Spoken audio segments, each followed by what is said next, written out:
मनीष और संतोष लेक के किनारे बैठे थे। तभी पानी के अंदर से कोई बाहर आता है और जब ये दोनों ध्यान से देखते हैं तो ये एक पनडुब्बा का चेहरा था, जो कि दिखने में बहुत ज्यादा भयानक लग रहा था। और ये पनडुब्बा इनकी ही तरफ देखकर हंस रहा था। इसके बाद क्या हुआ जानेंगे आगे की कहानी में, लेकिन कहानी में आगे बढ़ने से पहले हर बार की तरह अपने ईष्ट को याद जरूर कर लें, क्योंकि क्या पता ये पनडुब्बा आपके आसपास भी आ जाए। तो चलिए शुरू करते हैं आज की कहानी।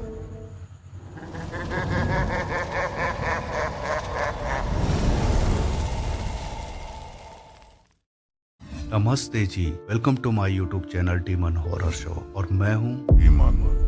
गाइस, हमारे देश में जिस तरह हर स्टेट का कल्चर, लैंग्वेज और लोगों का रहन सहन अलग अलग होता है, उसी तरह हर जगह कुछ अर्बन लेजेंड भी हैं। और उसी में से एक अर्बन लेजेंड है पनडुब्बा। पनडुब्बा के बारे में कहा जाता है कि ये वो साबित आत्मा होती है जो किसी रीजन से, जब वो इंसान था तब वो पानी में डूबकर मर गया था और उसके बाद उसकी आत्मा को मुक्ति नहीं मिल पाई। और उसके बाद से ही उसकी आत्मा पानी में रहने लगी। और समय बीतने के साथ वो साबित आत्मा, जिसको पनडुब्बा कहते हैं, बहुत ही खतरनाक और भयानक हो जाती है। हमारे देश के बिहार राज्य में पनडुब्बा के काफ़ी किस्से सुनने को मिलते हैं। और कहा जाता है पनडुब्बा जिस तालाब, नदी या नाले में रहता है, अगर रात को वहाँ से कोई निकल जाए या उस नाले नदी की तरफ चला जाए तो पनडुब्बा उसको पानी में ले जाकर एक बहुत ही भयानक मौत दे देता है। आज की कहानी भी इसी अर्बन लेजेंड पनडुब्बा के ऊपर है। कहानी को पूरा जरूर सुनना और पसंद आए तो उसको लाइक, शेयर, कमेंट करना मत भूलना। और हाँ, चैनल को सब्सक्राइब करके ऑल नोटिफिकेशन की घंटी को ऑन जरूर कर लेना। तो हेडफोन लगाइए और मजा लीजिए आज की कहानी का।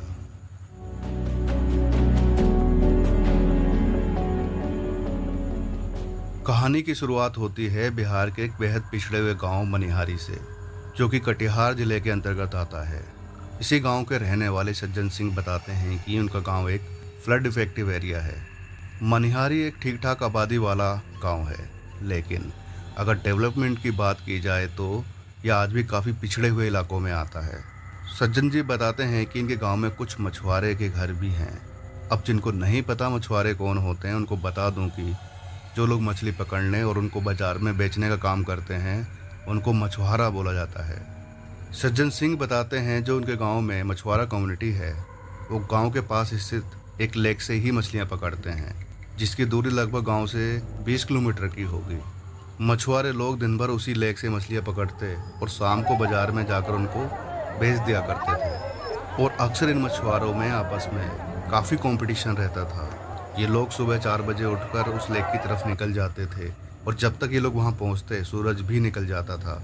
ऐसे में जो लोग वहाँ जल्दी पहुँच जाते उनको ज़्यादा मछलियाँ मिल जाती थीं, और जो लोग बाद में पहुँचते उनको बहुत कम मछलियाँ मिलती थीं। इसी तरह इन लोगों का गुजर बसर चल रहा था। इसी कम्युनिटी से बिलोंग करते थे दो दोस्त, मनीष और संतोष। इन दोनों का रूटीन कुछ ऐसा था कि ये उस लेक के पास पहुँचते पहुँचते काफ़ी लेट हो जाया करते थे और इनके हाथ बहुत ही कम मछलियाँ लगती थी।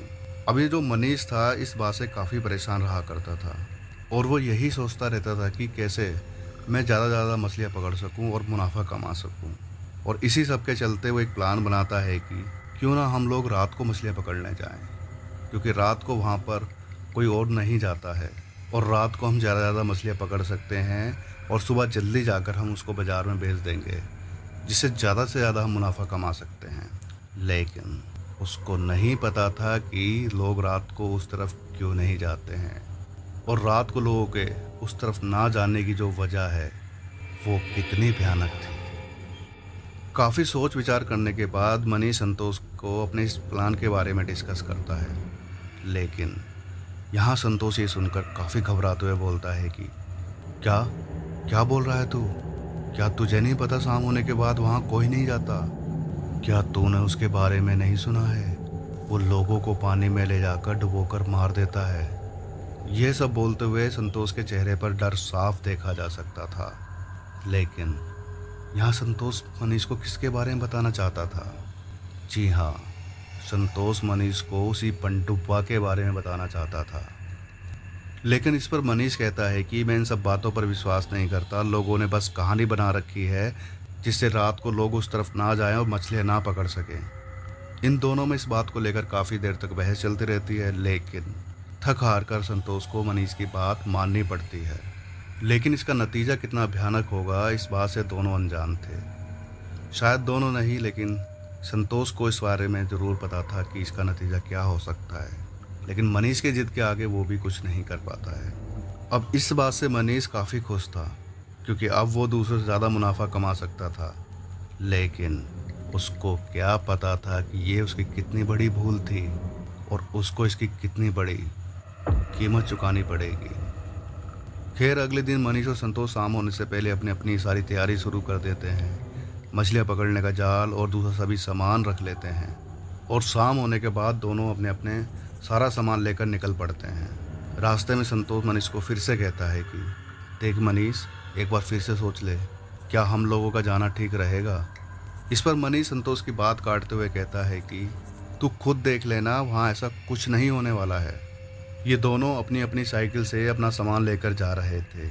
अब ये दोनों लोग गांव से बाहर आ चुके थे और उस पॉइंट पर पहुंच चुके थे जहां से जंगल का रास्ता शुरू होने वाला था। घने पेड़ों के बीच से कच्चा सकरा सा रास्ता जा रहा था। इस समय आसपास पूरी तरह खामोशी छाई हुई थी, बस इनकी ही साइकिल चलने की आवाज़ आ रही थी। इस तरह का मंजर माहौल को काफ़ी डरावना बना देता है। और वैसे भी इन दोनों ने उस पनडुब्बा के बारे में काफ़ी कुछ सुन रखा था, तो इनके मन में कहीं ना कहीं डर तो ज़रूर बैठा हुआ था। लेकिन कहते हैं ना, जब इंसान अपनी जिद पर होता है तब वो किसी की नहीं सुनता है, और यही इन दोनों के साथ भी था।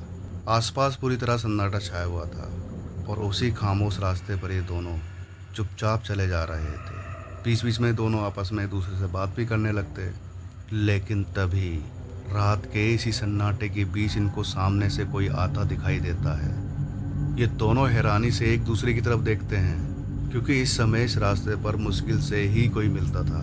ये लोग अपनी साइकिल की रफ्तार धीमी कर देते हैं और ध्यान से सामने की तरफ देखते हैं। इस समय आसपास का माहौल भी काफ़ी डरावना हो गया था। ये लोग चुपचाप धीरे धीरे आगे बढ़ने लगे। अब ये जैसे ही नज़दीक पहुँचे तो देखा, ये तो गांव के ही एक बुजुर्ग बंसी काका हैं। बंसी काका ने इन दोनों को देखा और वो खुद इतने हैरान थे इन दोनों को यहाँ देखकर कि इस समय ये लोग यहाँ पर क्या कर रहे हैं। बंसी काका इन दोनों से पूछते हैं कि इस समय तुम लोग कहाँ जा रहे हो। अब क्योंकि मनीष रात में मछली पकड़ने वाले प्लान को किसी को नहीं बताना चाहता था, तो वो बहाने मारने लगा कि अरे वो कहीं नहीं काका, हम बस कुछ काम से पास में ही जा रहे हैं। लेकिन बंसी काका की नज़र इन दोनों की साइकिल पर रखे हुए मछली पकड़ने के जाल और दूसरे सामान पर पड़ गई थी। उन्होंने तुरंत गुस्सा होते हुए कहा, क्या रे, तुम दोनों मछली पकड़ने जा रहे हो? क्या तुम लोगों को नहीं पता रात को उधर जाना मना है? क्या तुम्हें पनडुब्बा के बारे में नहीं पता? चुपचाप तुम दोनों वापस गांव चले जाओ। इस पर मनीष कहता है, अरे नहीं काका, हम मछली पकड़ने नहीं जा रहे हैं, बस थोड़ी ही देर में वापस आ जाएंगे। कुछ देर इन लोगों में इसी तरह बहस होती रहती है, लेकिन काफ़ी समझाने के बाद भी जब ये लोग नहीं मानते हैं तो बंसी काका भी हार कर अपने रास्ते गांव की तरफ चल देते हैं। गाइस, कहा जाता है कि जो लोग बहुत ज़्यादा जिद्दी होते हैं और अपने बड़े बुजुर्गों की बात नहीं मानते, आखिर में वो लोग काफ़ी नुकसान उठा लेते हैं और कई बार ये नुकसान जानलेवा भी साबित होता है, क्योंकि बुजुर्गों को अपने जीवन काल का एक लंबा अनुभव होता है और वो आने वाले खतरे को भांप लेते हैं और इसी वजह से वो हमको समझाते हैं। और इसीलिए कहा जाता है कि हमें अपने बड़े बुजुर्गों की बात ज़रूर माननी चाहिए। बंसी काका की बात ना मानकर ये लोग कितनी बड़ी गलती करने वाले थे, ये आगे इनको पता चलने वाला था, और हाँ, आप लोगों को भी। तो कहानी को ध्यान से सुनते रहिए। अब यहाँ बंसी काका की बात संतोष के मन में घर कर गई थी। संतोष फिर से मनीष को समझाता है कि हमें बंसी काका की बात मान लेनी चाहिए, लेकिन मनीष तो अपनी ही जिद पर अड़ा हुआ था। वो किसी की बात सुनने तक को तैयार नहीं था। उसके मन में तो बस ज़्यादा से ज़्यादा मछलियाँ पकड़ने का भूत सवार था। रात करीब 8:30 बजे लोग उस लेक के पास पहुँच जाते हैं और जाल बिछाना शुरू कर देते हैं, और ये सब करते हुए इनको रात के 10 बज गए थे। और उसके बाद ये लोग लेक के पास में ही बैठ जाते हैं और आपस में बातचीत करने लगते हैं। समय हो गया था करीब रात के 11 बजे का। तभी इन दोनों को लेक में से एक जगह से बुलबुले दिखाई देते हैं और ऐसी आवाज़ आती है जैसे पानी में कोई ऊपर नीचे आ जा रहा हो। अब ये देखकर ये दोनों सतर्क हो जाते हैं। इनको लगता है कि शायद कोई बड़ी मछली जाल में आ गई है। दोनों लोग बड़े ध्यान से लेक की तरफ देखने लगते हैं, लेकिन तभी मनीष देखता है कि पानी के अंदर से कुछ बाहर ऊपर की तरफ आ रहा है। उसे एक इंसान जैसी खोपड़ी नजर आती है और उसके बाद दो बड़ी बड़ी लाल आंखें नजर आती हैं। ये देखते ही मनीष की हालत खराब हो जाती है और वो संतोष से कहता है कि भाई, क्या तुझे वो नजर आ रहा है? वो देख पानी के अंदर क्या है। लेकिन संतोष को वहाँ कुछ नजर नहीं आ रहा था। संतोष कहता है कि भाई, वहाँ तो कुछ भी नहीं है। मतलब पानी के अंदर जो कोई भी था वो सिर्फ मनीष को ही नजर आ रहा था। मनीष देखता है कि धीरे धीरे वो जो कोई भी था उसका पूरा चेहरा पानी के ऊपर आ जाता है और गर्दन से नीचे का हिस्सा पानी के अंदर। उस एंटिटी का चेहरा काफ़ी भयानक लग रहा था और वो लगातार मनीष को देख रहा था। अब यहाँ मनीष की हालत बहुत ज़्यादा ख़राब हो जाती है। तभी अचानक मनीष चिल्लाता है कि भाई, वो मुझे बुला रहा है, मुझे उसके पास जाना होगा। संतोष कहता है, कौन बुला रहा है, किसके पास जाना होगा? यहाँ पर मनीष की हालत ऐसी हो जाती है कि वो पूरी तरह हिप्नोटाइज हो गया था। वो बार बार यही बोले जा रहा था कि मुझे जाना होगा, मुझे जाना होगा, वो मुझे बुला रहा है। और आगे जो मनीष ने किया उसे देखकर संतोष तो क्या, वहाँ जो कोई भी होता डर से सहम उठता। मनीष बहुत तेज चिल्लाता हुआ लेक की तरफ भागना शुरू कर देता है। संतोष उसे रोकने की बहुत कोशिश करता, उसे पकड़ता भी है, लेकिन मनीष में ना जाने कहाँ से इतनी ताकत आ गई थी कि वो संतोष को धक्का देते हुए पानी में छलांग लगा देता है। संतोष मनीष को पुकारते हुए तेजी से चिल्लाता है, लेकिन मनीष तब तक पानी में घुस चुका था और अंदर की तरफ पानी में जाने लगता है कि तभी बिजली की रफ्तार से कोई ऊपर आता है और मनीष को पकड़कर पानी के अंदर ले जाता है। संतोष यहाँ ये सब देखकर एकदम पुतले की तरह खड़ा रह गया था। उसे कुछ समझ नहीं आया कि अभी उसके सामने ये सब क्या हुआ है। जब उसे थोड़ा होश आया तो वो मनीष को आवाज़ लगाते हुए रोने लगता है। वो चाहता था कि पानी के अंदर जाए और अपने दोस्त को ढूंढकर वापस ले आए, लेकिन यहाँ उसकी हिम्मत जवाब दे गई थी। ये नज़ारा इतना भयानक था कि संतोष तो क्या, कोई भी इसको देखता तो उसकी हिम्मत जवाब दे जाती। वो वहीं बैठकर रो रहा था कि तभी संतोष को पानी के अंदर से वैसी ही आवाज़ आती है जैसे कि मनीष को आई थी। और जब संतोष पानी की तरफ देखता है तो एक भयानक चेहरा पानी से बाहर आता है और वो मुस्कुराता हुआ संतोष को अपनी तरफ बुलाता है। ये सब देखकर संतोष चीख मारकर अपनी साइकिल उठाता और गांव की तरफ भागने लगता है। लेकिन रास्ते भर संतोष को अपने कानों में ऐसी आवाज़ आ रही थी जैसे कोई उसका नाम लेकर उसको बुला रहा हो। लेकिन संतोष अपनी पूरी ताकत से साइकिल चला रहा था। पूरी ताकत लगाने के बाद भी संतोष को ऐसा लग रहा था कि जैसे साइकिल पर किसी ने काफ़ी भारी भरकम सामान रख दिया है और साइकिल आगे बढ़ ही नहीं रही थी। उसकी साइकिल बहुत ज़्यादा भारी हो गई थी। किसी तरह संतोष भगवान का नाम लेते हुए गांव पहुंचता है और शोर मचाकर सबको इकट्ठा कर लेता है। पूरी घटना जानने के बाद सभी गांव वाले संतोष को बहुत ज़्यादा डांट लगाते हैं और काफ़ी खरी खोटी सुना देते हैं। गांव से करीब 50-60 लोग अपने हाथों में हथियार लेकर संतोष के साथ मनीष को ढूंढने लेक की तरफ जाते हैं। पूरी रात भर मनीष को ढूंढने का सर्च अभियान चलता रहता है। लोग लगातार मनीष को आवाज़ देते जा रहे थे, लेकिन यहाँ पर किसी की भी हिम्मत पानी के अंदर जाने की नहीं हो रही थी, क्योंकि वो सभी लोग जानते थे कि पानी के अंदर कौन सा खतरा बैठा हुआ है। गांव के 3-4 हिम्मत वाले लड़के कमर में रस्सी बांधकर पानी में उतर जाते हैं, लेकिन कुछ ही देर में वो सभी गांव वालों को चिल्लाते हुए बोलते हैं कि हमें बाहर खींचो। बड़ी मुश्किल से गांव वाले उन सभी को बाहर खींचते हैं और बाहर आने के बाद जो उन लोगों ने सभी गांव वालों को बताया उसे सुनकर सभी के रोंगटे खड़े हो गए। उन्होंने बताया कि पानी के अंदर किसी ने उनके पैर पकड़कर अंदर खींचने की कोशिश की। पूरी रात भर मनीष को ढूंढने का सर्च ऑपरेशन चलता रहता है, लेकिन मनीष का कोई अता पता नहीं चलता है। कुछ दिन बीत जाते हैं और सभी ने मान लिया था कि शायद अब मनीष वापस नहीं आएगा, वो इस दुनिया को छोड़कर जा चुका है। उसके घर वालों ने उसके सारे अंतिम रिचुअल्स भी कर दिए थे, लेकिन दूसरी तरफ संतोष की लाइफ में डर की एक नई शुरुआत हो चुकी थी। उसको अक्सर अलग अलग जगहों पर मनीष और वो भयानक पनडुब्बा दिखाई देना शुरू हो गए थे। एक दिन की बात है, संतोष किसी काम से बाहर गया हुआ था और गांव आते समय वो काफ़ी लेट हो चुका था। अंधेरा घिर चुका था। मनीष बस स्टैंड से अपने गांव की तरफ पैदल ही जा रहा था। यहाँ से उसका गांव लगभग 5 किलोमीटर दूर था। जब वो गांव की तरफ जाने वाले अंदर रास्ते की तरफ जाता है तो देखता है चारों तरफ एकदम शांति थी और रात का अंधेरा पूरी तरह घिर चुका था। आसपास झाड़ियाँ और पेड़ थे। संतोष वैसे भी मनीष वाले इंसिडेंट्स के बाद से काफ़ी परेशान रहने लगा था, इसलिए इस टाइम भी वो काफ़ी डरा हुआ था और ऊपर से आसपास किसी इंसान का ना दिखना उसको और भी ज़्यादा डरा रहा था। तभी संतोष को एहसास होता है कि उसके कदमों की आवाज़ के साथ साथ किसी और के भी कदमों की आवाज़ आ रही है। संतोष डरते हुए अपने आसपास देखता है, लेकिन वहाँ कोई भी नहीं था। वो फिर से चलना शुरू कर देता है और इस बार वो 33 कदम आगे बढ़ा रहा था कि तभी उसको अपने कान में अपना नाम पुकारने की आवाज़ आती है। संतोष, संतोष, इधर देख, मैं हूँ मनीष। अब ये आवाज़ सुनकर संतोष के शरीर में एक सिरहन दौड़ उठती है। उसे पता था कि अगर रात में कोई आपका नाम पुकारे तो पीछे पलट कर नहीं देखना चाहिए, लेकिन यहाँ संतोष के तेज तेज कदम एकदम रुक गए थे और ना चाहते हुए भी वो पीछे पलट कर देख लेता है। और जो कुछ संतोष ने वहाँ देखा, उसे देखकर उसका कलेजा बाहर आ गया।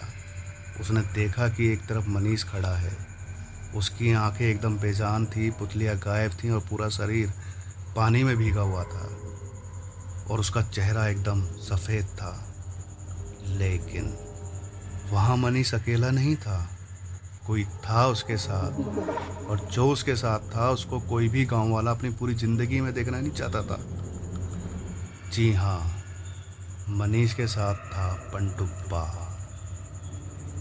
ये सब देखकर संतोष को अपनी मौत साफ नज़र आ रही थी। संतोष डर से रोने लगता है, लेकिन तभी मनीष की आत्मा कहती है कि संतोष, तू चाहता तो मुझे बचा सकता था, लेकिन तूने ऐसा नहीं किया। अब तुझे भी मेरे साथ चलना पड़ेगा। और ये कहते हुए मनीष का चेहरा और भी ज़्यादा भयानक होता जा रहा था और उसके पीछे खड़ा पनडुब्बा संतोष को देखकर एक क्रीपी स्माइल दे रहा था। तभी संतोष को एक बात याद आती है कि पनडुब्बा सिर्फ पानी के अंदर ही शक्तिशाली होता है, पानी के बाहर वो आपका कुछ नहीं बिगाड़ सकता। संतोष यहाँ से भागना शुरू कर देता है और पीछे से मनीष की लगातार आवाज़ आती जा रही थी। संतोष, रुक जा, तुझे मेरे साथ चलना पड़ेगा। संतोष, रुक जा, तुझे मेरे साथ चलना पड़ेगा। किसी तरह संतोष अपने घर पहुँचता है और सारी बात अपने घर वालों और गाँव वालों को बताता है। तब संतोष के घर वाले संतोष को एक बाबा को दिखाते हैं और वो बाबा बताते हैं कि मनीष की आत्मा उस पनडुब्बा के चंगुल में फंसी हुई है और उसको अभी तक मुक्ति नहीं मिली है और वो पनडुब्बा मनीष की आत्मा के द्वारा संतोष तक पहुंचना चाहता है और संतोष को भी अपने साथ ले जाना चाहता है, क्योंकि घटना वाली रात को संतोष मनीष के साथ था और किस्मत से संतोष बच गया था। इसके बाद बाबा द्वारा कुछ रिचुअल्स किए जाते हैं जिसमें मनीष की आत्मा की मुक्ति के रिचुअल्स भी शामिल थे और कहते हैं उसके बाद से संतोष को कभी भी मनीष की आत्मा और वो पनडुब्बा दिखाई नहीं दिया। लेकिन मेरा आप लोगों से सवाल है कि उस रात संतोष के बच जाने की क्या वजह रही होगी? आप लोग अपना जवाब कमेंट सेक्शन में दे सकते हैं और आज की कहानी आपको कैसी लगी वो भी कमेंट सेक्शन में ज़रूर बताएं। अगर आपकी कहानी पसंद आई है तो इसको लाइक, शेयर, कमेंट ज़रूर करें। अपनी फैमिली एंड फ्रेंड के साथ ज़रूर शेयर करें। और अगर आप भी अपना कोई इस तरह का इंसिडेंट शेयर करना चाहते हैं और चाहते हैं कि मैं अपनी आवाज़ में नरेट करूं, तो हमारे दिए गए ईमेल आईडी और इंस्टाग्राम की आईडी पर आप शेयर कर सकते हैं। इस तरह की और कहानी सुनने के लिए हमारे चैनल को सब्सक्राइब कर लें, क्योंकि मैं इस तरह की बेहद डरावनी, सच्ची और रियल घटनाएं आप लोगों के सामने लेकर आता रहता हूँ। तो मिलते हैं नेक्स्ट वीडियो में, तब तक अपना ध्यान रखें। धन्यवाद।